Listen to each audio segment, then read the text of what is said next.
Good morning students. Ishant Verma this side. और कैसे हैं आप? सब बढ़िया होंगे। मैंने आप सबको इंडिविजुअली कॉल करके फीडबैक ली थे ना, आपने सबने कहा कि अच्छा पढ़ा रहे हैं। ऐसे आप अच्छा अच्छा पढ़ते रहिए, मैं भी अच्छा अच्छा पढ़ाता जाऊंगा। और अपना होमवर्क ज़रूर भेजते रहें मेरे को टाइम टू टाइम। गाइस, हमने जर्नल चैप्टर शुरू करा था और जर्नल में हमने 4 लेक्चर पूरे कर लिए, जिसमें हमने पहली 10 इलस्ट्रेशंस कॉन्सेप्ट को समझ लिया, जैसे basic transaction, trade discount, cash discount, कितना कैश पे कितना ट्रेड पे। जो आज का टॉपिक है वो है बैंकिंग ट्रांजैक्शन। मतलब जैसे हम नॉर्मली कैश करते हैं, ऐसे बैंक के थ्रू भी हम डील करते हैं, जिसमें चेक के थ्रू काम होता है, तो उसे हम बोलेंगे बैंकिंग ट्रांजैक्शन। तो आप सब इलस्ट्रेशन नंबर 30 निकाल लीजिए, ताकि मैं आपको बैंकिंग ट्रांजैक्शंस समझा सकूं। ठीक है गाइस, जैसे जैसे इलस्ट्रेशन आती जाएंगी मैं आपको समझाता जाऊंगा। तो इलस्ट्रेशन नंबर 13 है, बैंकिंग ट्रांजैक्शन है। तो शुरू करते हैं। सबसे पहले है paid into bank for opening the current account. हमने बैंक में पैसा दिया करंट अकाउंट ओपन करने के लिए। ठीक है। देखिए, जब आप करंट अकाउंट ओपन कर रहे हैं तो बैंक में पैसा डाल के आना पड़ेगा आपको। तो आपकी ओर से क्या चला जाएगा? Cash. And credit word goes out, cash चला गया टू कैश। इसका मतलब तो यहाँ तक तो एक चीज़ क्लियर हुई, जब बैंक में पैसा आप डालने आएंगे या करंट अकाउंट या कोई भी अकाउंट खोलेंगे, पैसा तो जाएगा। और वो कहाँ चला गया? बैंक में। तो बैंक में गया ना, हमें तो बैंक से मतलब है बैंक अकाउंट डेबिट। अब वो करंट अकाउंट खोला है, कौन सा अकाउंट खोला है वो आप नरेशन में लिख दीजिए। भाई, करंट अकाउंट खोलने के लिए हमने बैंक में पैसा डिपॉजिट करा, like cash deposit into bank for opening current. तो हिंट यहाँ से मिलता है, into bank for opening current account. तो ऐसे इस तरीके से काम होता है कि बैंक में पैसा चला गया, बैंक अकाउंट डेबिट, और हमारी ओर से क्या चला गया? कैश। और फिर आप एक लाइन खींच देंगे, दैट इज़ 25,025। सेकेंड है March 5, goods purchase payment made by cheque. जब आप कैश पेमेंट करते हो, देखिए परचेज हमेशा डेबिट होता है, क्योंकि जब भी आप गुड्स परचेज करोगे तो गुड्स के लिए वर्ड लगता है परचेज, और परचेज करने से गुड्स आता है, तो हम गुड्स वर्ड तो नहीं लगाएंगे, डेबिट वर्ड्स का मेन जो भी आ रहा है, तो उसके लिए हमने एक परचेज वर्ड लगाया हुआ है। इसलिए परचेज ऑलवेज क्या होगा? डेबिट। Purchase account debit. और 10,000। लेकिन जब आप कैश परचेज करते हैं टू कैश लगाते हैं, किसी से उधार खरीदते हैं उसका नाम लिख देते हैं, और जब आप चेक के थ्रू या कार्ड के थ्रू या कोई भी अदर मेथड यूज़ कर रहे हैं तो टू बैंक वर्ड लगा देते हैं, टू बैंक अकाउंट। तो आपको मैंने तीनों बोले, कैश, किसी का नाम कब आएगा जब उधार है या जो भी है। मार्च 8, कैश सेल करिए आपने 40,000। कैश टोटल जो आपने सेल करी है 40,000, जिसमें से 30,000 रुपये बैंक में डाल दिए। तो बैंक में कितना आ गया पैसा? 30,000। और कैश कितना रह गया आपके पास? 10,000।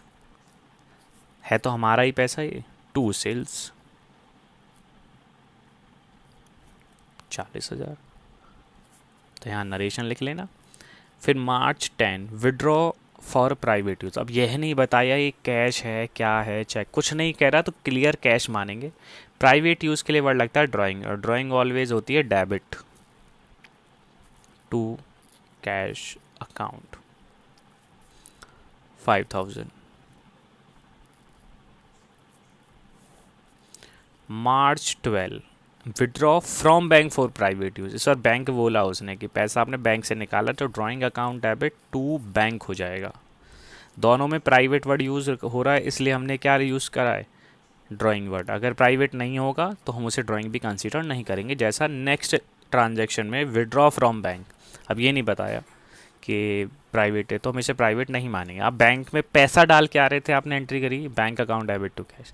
बैंक से पैसा निकाल के ला रहे हैं तो आप पे क्या आ जाएगा? कैश। जस्ट रिवर्स है पहली वाले का, cash account debit to bank. 12,000। फिर है, आपने एक एफडी खोली है बैंक में, place an FD by transferring from the current account. देखिए, बैंक में एफडी कभी डायरेक्ट नहीं खुलती, पहले आपको बैंक में अपने सेविंग अकाउंट में पैसा डालना होगा, या बिजनेस है तो करंट अकाउंट में डालना होगा, पर्सनल है तो सेविंग में डलेगा। फिर बैंक उस अकाउंट से उस पैसे को निकालेगा और उसे एफडी में डालेगा। तो हमने एफडी खुलवाई, तो हमने क्या करा? हमने पैसा अपने बैंक में डाला, ठीक है, और बैंक में डाला, और बैंक से वो पैसा कहाँ चला गया? एफडी में चला गया। ठीक है। तो सबसे पहले क्या हुआ था? आपने एक तो पैसा गया आपके बैंक से, आपके अकाउंट से कैंसिल हो जाएगा टू बैंक। क्योंकि हमने तो वहाँ पे करंट अकाउंट में था हमारा पैसा, करंट अकाउंट से निकल गया, तो करंट और कहाँ पे चला गया, एफडी में। अब एफडी क्या है, एक असेट होती है। क्यों है, एक इसके एक टाइम पीरियड होता है, 5 साल की एफडी करानी है, मैक्सिमम 5 साल की होती है, इससे ज़्यादा की एफडी भी नहीं होती, तो 5 साल मैक्सिमम है। ये एक अकाउंट नहीं है। बच्चा कहता है sir bank account debit to cash क्यों नहीं कर रहे, guys FD is not an account. FD एक इंस्ट्रूमेंट होता है जो शॉर्ट टर्म के लिए हम बैंक में पैसा रख देते हैं, वो 5 साल के, वो 5 सालों में वापस मिल जाता है। तो बैंक से पैसा गया और किस में चला गया, एक एफडी में। एफडी एक तरह की हमारी असेट होती है जो इसका एक शॉर्ट टर्म पीरियड होता है, मैक्सिमम 5 साल और मिनिमम 7 दिन की होती है। तो इस तरीके से एंट्री होगी, ठीक है गाइस। इसके अलावा कुछ और हैं ट्रांजैक्शन में, वो भी आपको समझाता हूँ धीरे धीरे ताकि आप समझें। कुछ चीज़ें जैसे इलस्ट्रेशन में कम है और ध्यान से समझना इनको। सबसे नेक्स्ट है interest charge. Charge by bank, bank ने आपसे इंटरेस्ट ले लिया। जब बैंक आपसे इंटरेस्ट लेगा तो आपके घर का भी नहीं आएगा, वो आपके क्या करेगा, अकाउंट से काट लेते हैं। तो पैसा कहाँ से जाएगा, बैंक से, कैश नहीं जाएगा। ये बात रखना, बच्चे यहाँ कैश लिख देते हैं गाइस। जब बैंक से एटीएम चार्जेस कटते हैं तो आपके कैश थोड़ी ना जाते हैं, वो आपके बैंक के इस अकाउंट को क्या कर देते हैं, डेबिट। तो इसकी नरेशन एंट्री बनेगी interest account debit to bank. अब इंटरेस्ट डेबिट क्यों करा है, क्योंकि इंटरेस्ट हमारे लिए क्या है, एक्सपेंसेस है, लॉस है हमारे लिए जो हमें देना पड़ रहा है बैंक को, और कैश नहीं देते बैंक के थ्रू। इसी तरीके से एक नेक्स्ट ट्रांजैक्शन है हमारी interest allow by bank. Bank हमें क्या देता है, इंटरेस्ट अलाउ देता है, तो कभी हमारे घर नहीं आएगा देने, हमारे अकाउंट में डाल देगा। तो एंट्री क्या बनेगी, bank account debit to interest. इसमें हमारी इंटरेस्ट क्या हो गई है, इनकम। तो यहाँ रखें ये इनकम है और वो क्या है हमारे लिए, एक्सपेंसेस। तो याद आप रखिए, नोट डाउन रखिए, नोट्स बनाइए अच्छे अच्छे। अलाउड और चार्ज, चार्ज का मतलब हमेशा जाना होता है, ठीक है। इसके अलावा और भी ट्रांजेक्शन है, जैसे क्या हुआ, एक कस्टमर ने हमें चेक दिया, ठीक है, चेक रिसीव फ्रॉम कस्टमर, ठीक है। ध्यान से समझते जाना, डिपॉजिट इनटू बैंक, बैंक में आपने डाल दिया। आज चेक मिला, लाइक आज 27 तारीख है, 27 तारीख को हमें एक चेक मिला और हमने आज ही बैंक खोला, बैंक में पैसा डाल दिया। तो बैंक में पैसा आएगा ना, हाथ में तो कोई कैश आएगा नहीं, बैंक अकाउंट डेबिट। और उस पर्सन का नाम, अगर नाम पता है ठीक है, नहीं तो हम पर्सनल वर्ड यूज़ कर सकते हैं। पर्सनल वर्ड तब लगाते हैं जब किसी पर्सन का नाम नहीं पता हो हमें। तो हमने क्या हुआ, 27 तारीख को चेक मिला और हमने आज के आज वो बैंक में डाल दिया। अब केस नंबर सेकंड समझिए, चेक रिसीव फ्रॉम कस्टमर।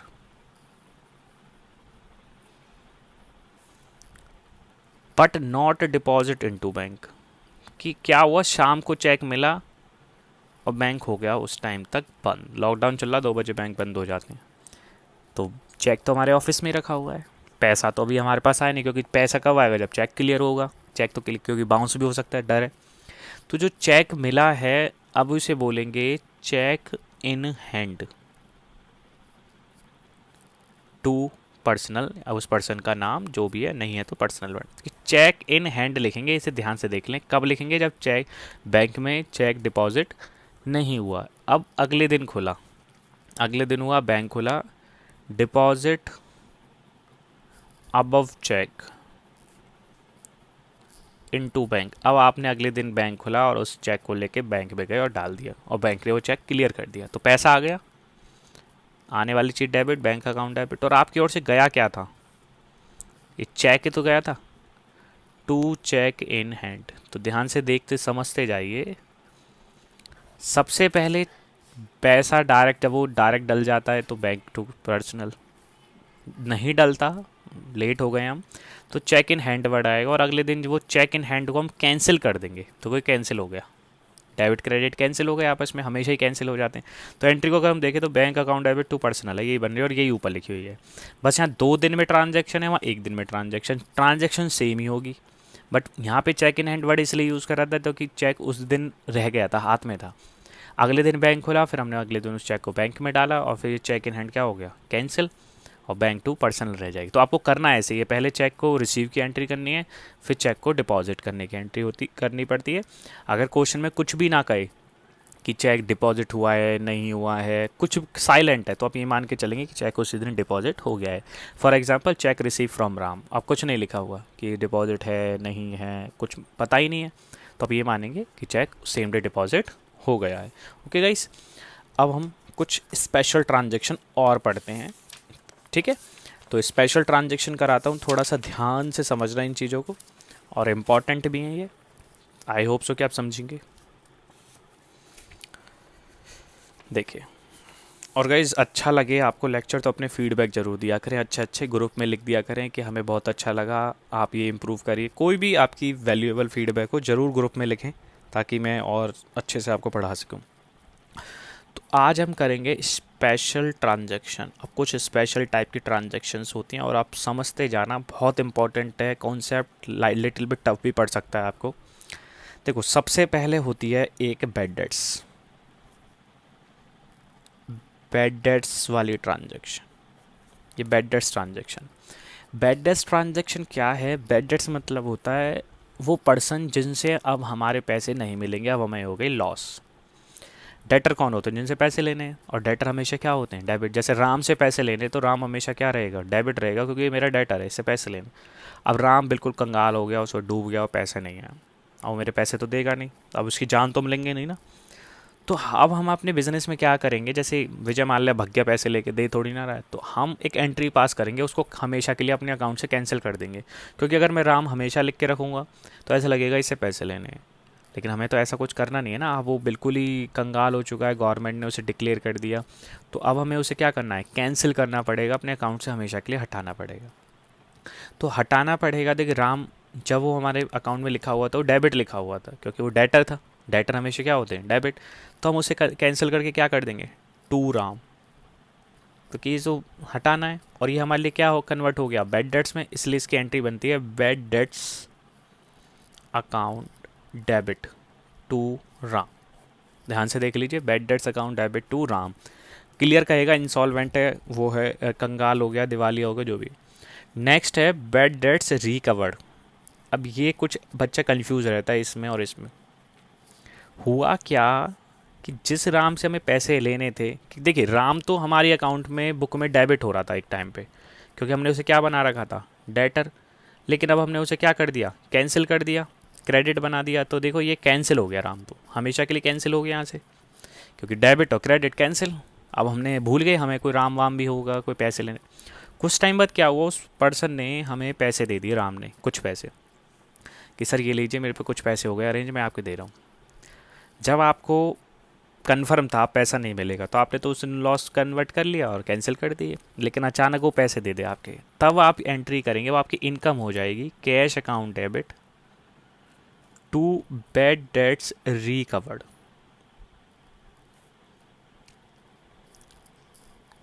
ये रिकवर्ड आएगा, याद रखना, राम मत लिख देना, क्योंकि राम हो चुका है कैंसिल। वो हमारी बुक में एक टाइम पे डेबिट था, क्योंकि जब हमने उसे सेल करा होगा, हमने उसकी एंट्री करी होगी Ram account debit to sales, तो राम को हमने डेबिट करा था। अब राम हमारे पैसे नहीं दे रहा था, तो हमने उसे क्या कर दिया? कैंसिल कर दिया। तो राम तो हमेशा के लिए कैंसिल हो चुका है, जो चीज़ डेबिट थी वो क्रेडिट हो चुकी है। लेकिन अब अचानक हमें पैसे मिले, तो हमारी इनकम होगी, और इनकम का नाम हमेशा लिखा जाता है cash account debit to bad debts recovered. बच्चा कहेगा पहचानूँ कैसे? याद रखना, इसके साथ एक दो वर्ड लिखेंगे मिलेंगे, लास्ट ईयर और प्रीवियस ईयर। ये वर्ड इसके साथ लिखे मिलेंगे, तो समझ जाना ये बैड डेट्स रिकवर्ड है। इसमें कुछ ऐसा नहीं लिखा हो, उसके यहाँ नॉर्मली इंसॉल्वेंट ऐसे वर्ड यू लिखे मिले होते हैं, तो समझ जाना ये है, ठीक है guys. Next third special transaction जो है हमारी है, वो है आउटस्टैंडिंग एक्सपेंसेस। आउटस्टैंडिंग, जो पैसे अभी हमने दिए नहीं हैं, देने पड़ेंगे, और जो देने पड़ेंगे वो क्या है? हमारी लायबिलिटी। इसलिए इसके फॉर्मेट क्या है? इस तरीके से है कुछ।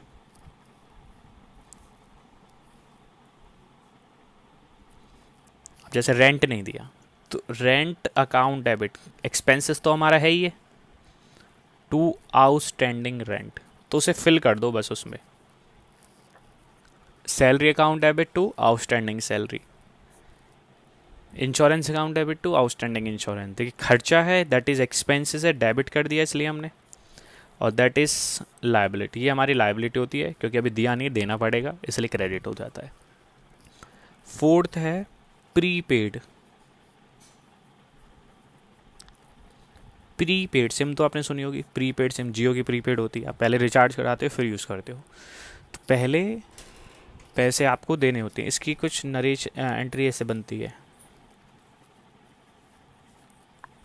टू, और इसके आगे वर्ड लग जाएगा प्रीपेड। देखिए जैसे आपने रेंट किसी को एडवांस दे दिया तो एंट्री बनेगी prepaid rent to rent.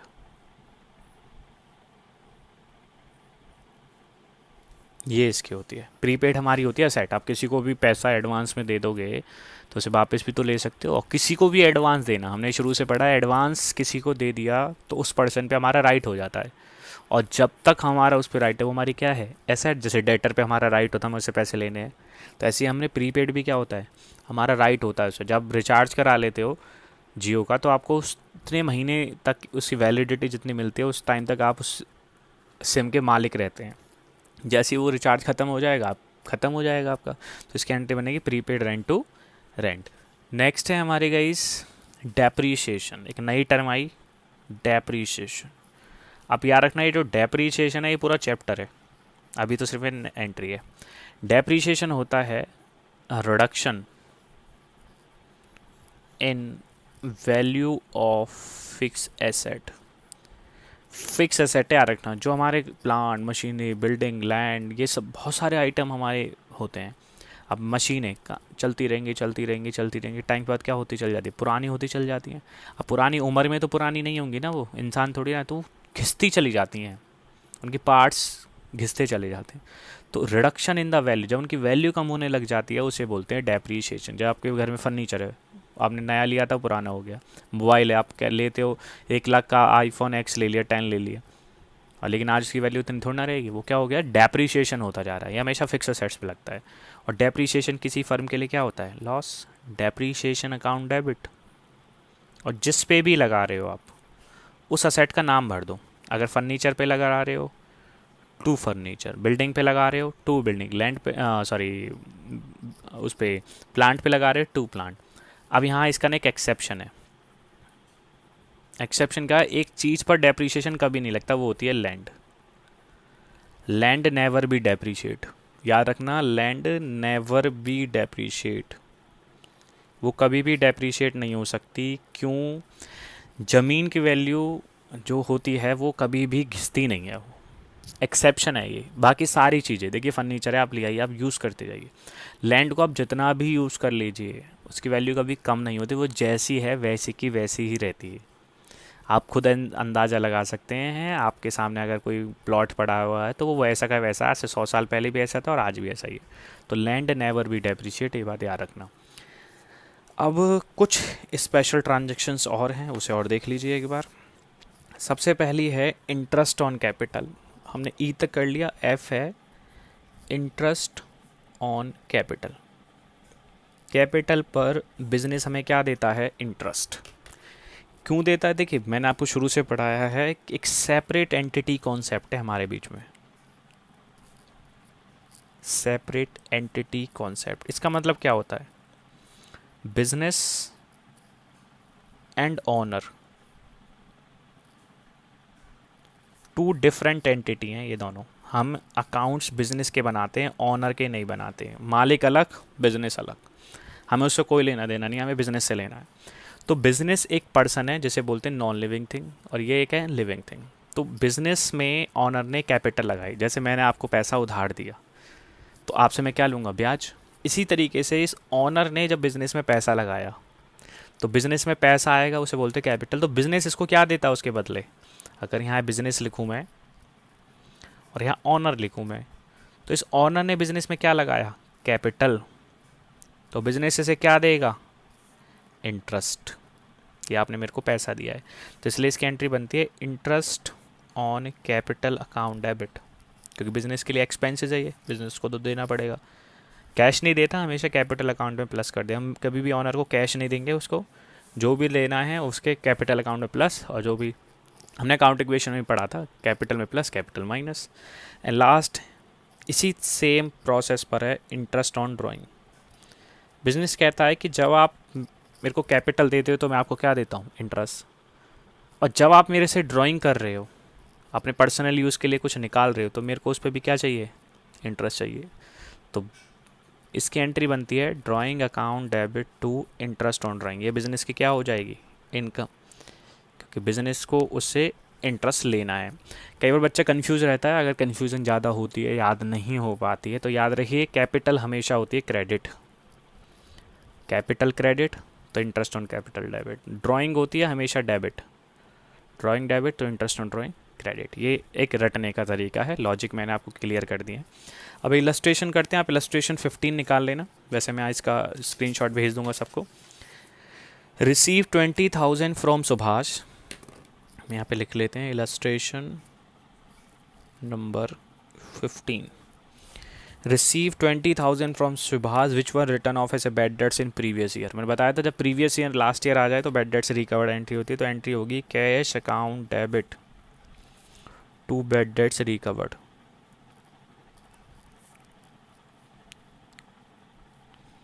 That is 20,000। Salary due to clerk, next B. Due word लगा हुआ है यहाँ पर, ड्यू का मतलब होता है आउटस्टैंडिंग, ये बात आप नोट कर लेना। Salary due to clerk, due means outstanding. Salary account debit outstanding salary, बताया था मैंने आपको, आउटस्टैंडिंग लायबिलिटी होती है इसलिए क्रेडिट होता है, और सैलरी एक्सपेंसेस है इसलिए डेबिट होता है। Third, out of rent paid this year 10,000 related to next year. Next year word लग रहा है कि हमने जो खर्चा दिया इस साल उसमें से 10,000 नेक्स्ट ईयर का, that is prepaid. Prepaid rent to rent, पीछे के आप वीडियोस देखते रहें ताकि आपको क्लियर रहे। डेप्रीशिएशन लगाना है, डेप्रीशिएशन अकाउंट डेबिट किस पे लगाना है, फर्नीचर पे लगाना है, टू फर्नीचर। 10% लगाना है तो कितना लॉस हो गया, 5,000। बच्चे यहाँ कई बार 55 लिख देते हैं ऐड करके, अरे लॉस कितना हुआ है, 5,000 रुपये का, 10% का है। Interest on capital, interest on capital account debit to capital, अभी बताई थी ऊपर ही लिखा हुआ है, कहता 12% दो 10 लाख पे, तो 1,20,000 आएगा, ना कि 11,20,000 आएगा। ध्यान रखना हमने इंटरेस्ट कितना देना है, सिर्फ 10-12%, तो 12% अमाउंट आएगी। और नेक्स्ट है drawing account debit to interest on drawing. तो गाइस समझने की कोशिश करें, बार बार वीडियो लेक्चर को देखें, ये सब आपके लिए ही तैयार किया गया है। अपने कमेंट्स फीडबैक जरूर दें, ग्रुप में लिखा करें आपको कैसा लगा लेक्चर लेके, हमें समझ आया, बहुत अच्छा पढ़ाया है, एवरेज पढ़ाया, मॉडरेट पढ़ाया है, जो भी हो आपने ग्रुप में ज़रूर लिखें। आप जितना अच्छा फीडबैक देंगे मैं उतनी अच्छी ज़्यादा मेहनत आपके लिए करूँगा। Okay guys, all the best, bye bye, thank you so much.